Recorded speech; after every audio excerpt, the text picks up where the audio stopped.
Shalom, shalom, giving honor and praise to the Most High, the Creator and the Maker of heaven and earth. This particular short video is to address, in part, and why we are said to be Old Testament based.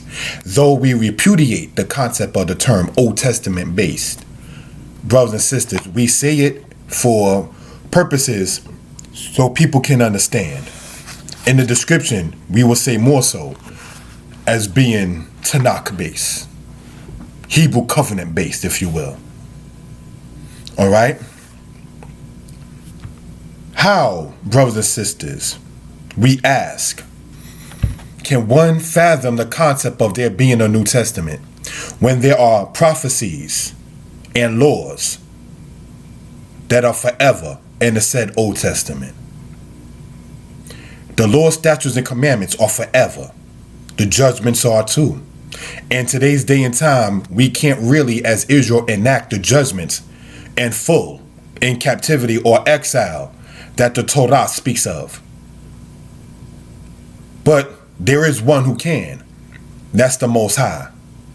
And let's see in prophecy how the Most High speaks of such. Let us go, if we will, brothers and sisters, in Isaiah, the book of the prophet Isaiah, chapter 29, if we will. All right, for understanding purposes. And we're going to read verse 6. And it says this: You will be visited of the Lord Yah of hosts with thunder and earthquake and great noise, with storm and tempest and the flame of devouring fire.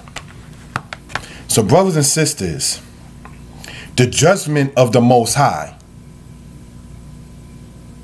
the visitation, the pikud, if you will, in Hebrew, that's coming from the Most High upon this earth.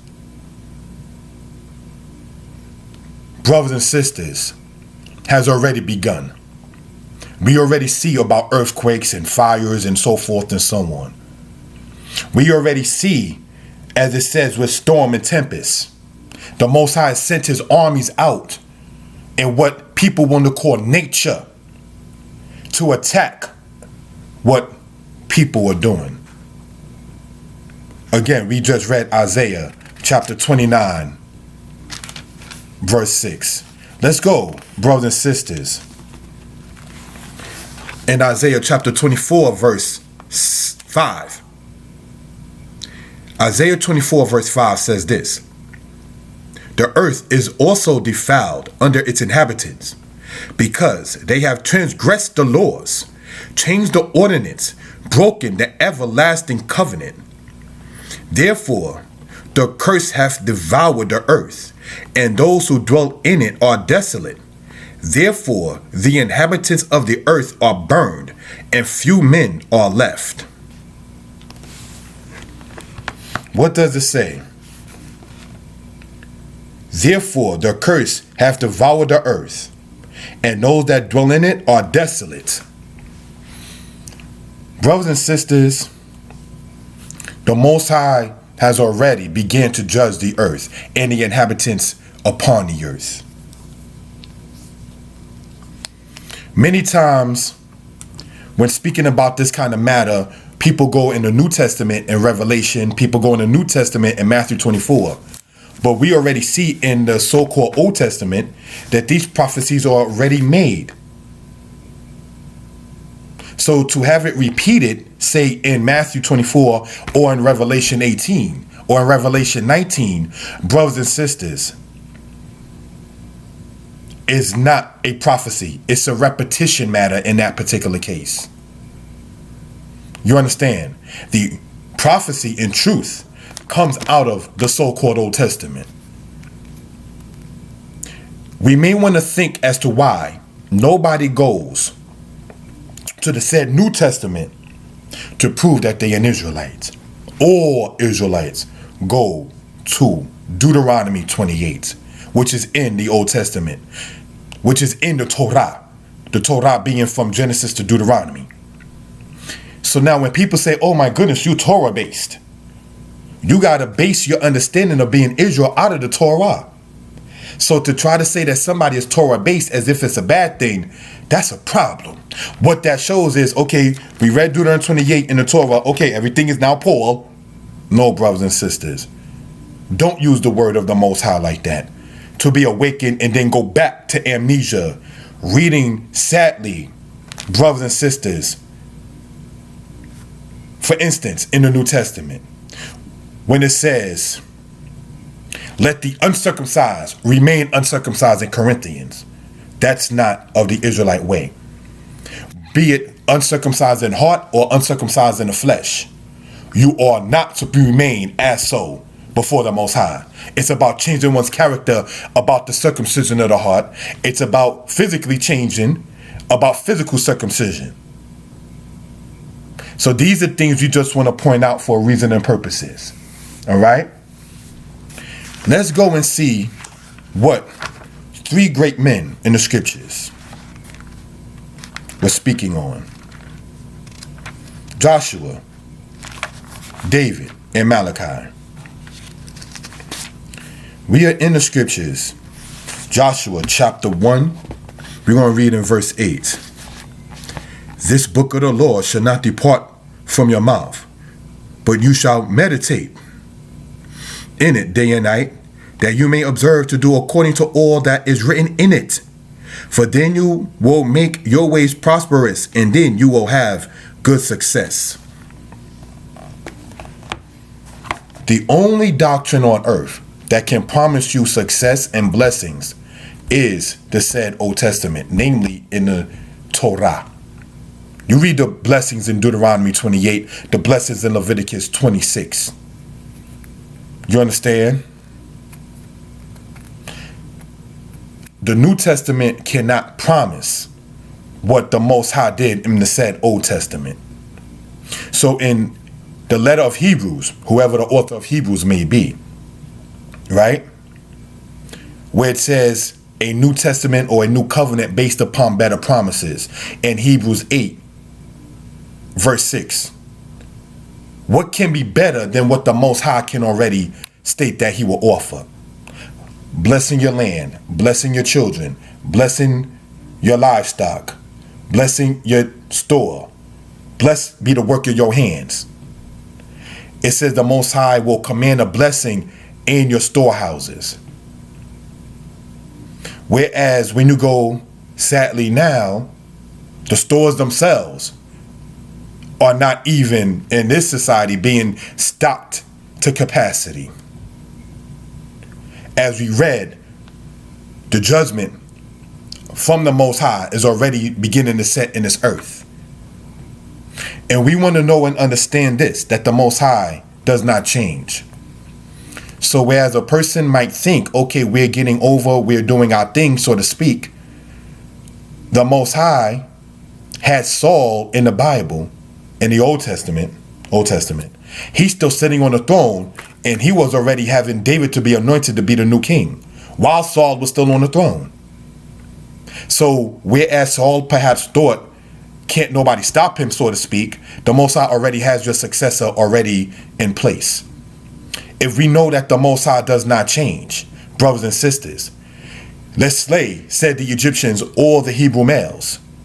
But then the Pharaoh's daughter is the one that actually helped on a human level save a Hebrew baby who became the prophet Moses.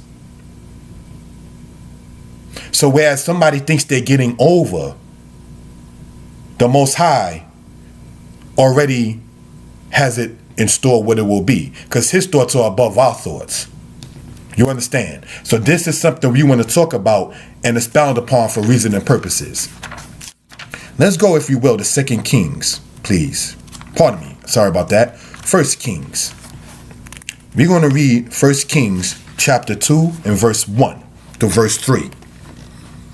Now the days of David drew near that he should die. And he charged Solomon his son, saying, I go the way of all the earth. Be strong, therefore, and prove yourself a man. And keep the charge of the Lord your God, Yah Elohim, to walk in his ways, to keep his statutes, his commandments, his judgments, and his testimonies, as it is written in the law of Moses, that you may prosper in all that you do and wherever you turn. The pedigree and the standard that David is telling Solomon, in order for him to have success and to prosper, is to go according to the laws of Moses, the commandments that the Most High gave to the prophet Moses.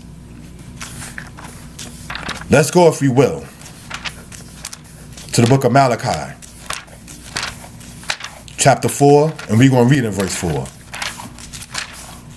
Malachi chapter 4, verse 4 reads as follows.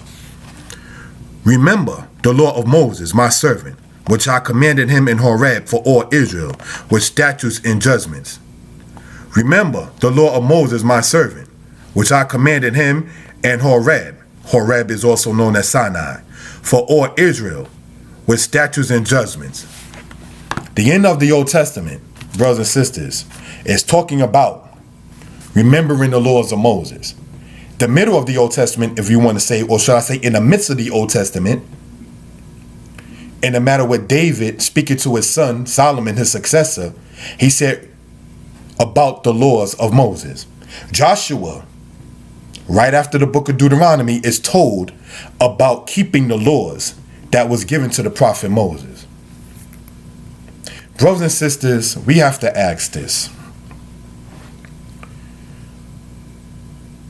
How do you fathom a New Testament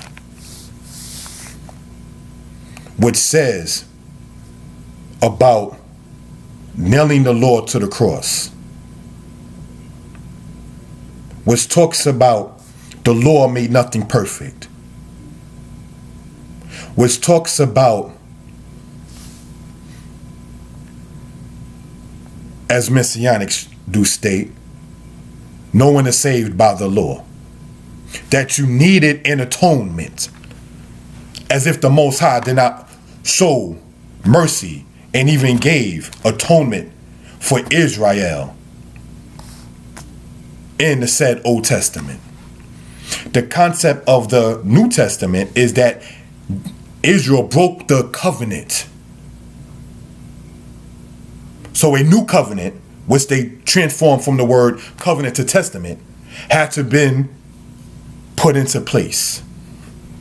But as we pointed out, there are prophecies in the said Old Testament, which the New Testament calls Old Covenant, that have not come to pass yet.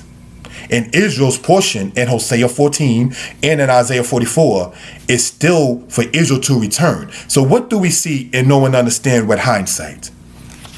The concept of the New Testament is that Israel broke the covenant of the Old Testament. So therefore, a New Testament had to be put in place. What people did not realize, perhaps, is in the Old Testament, as it is called, part of that covenant is Leviticus 26, Deuteronomy 28. If you go against the covenant, this is what the Most High will do. And that is still within the covenant itself. So Israel breaking the law, statutes, and commandments, breaking a covenant that was made between Israel and the Most High, did not prelude to there being a New Testament needed, because the covenant in Deuteronomy 28 has the blessings and the curses. So in Deuteronomy 30, when it says, when all these things that come upon you, the blessing and the curse, that's already prophesied. That's already in the same covenant. It tells you Israel is still supposed to return to Yah. Shalom.